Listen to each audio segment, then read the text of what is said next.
আমাদের দেশের ৮০তম স্বাধীনতা দিবস উদযাপন করার জন্য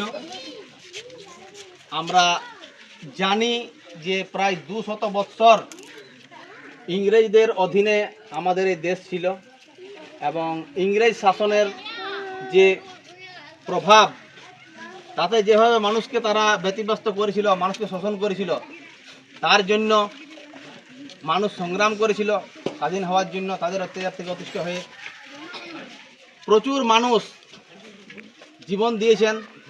তার মধ্যে সবচেয়ে অগ্রণী ভূমিকা যদি বলা হয় তো আমাদের ওলামা সমাজ। তারাই সর্বপ্রথম তাদের বিরুদ্ধে জেহাদ ঘোষণা করেছিলেন এই অত্যাচারী শাসকদের বিরুদ্ধে।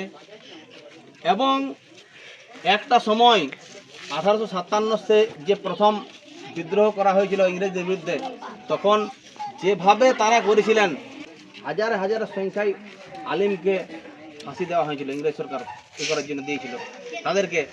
উত্তরপ্রদেশ থেকে নিয়ে পাঞ্জাব পর্যন্ত বিস্তীর্ণ অঞ্চলের কোনো গাছ যেখানে বাকি ছিল না, যেখানে বাকি রেখেছে, এত অত্যাচার করেছিল।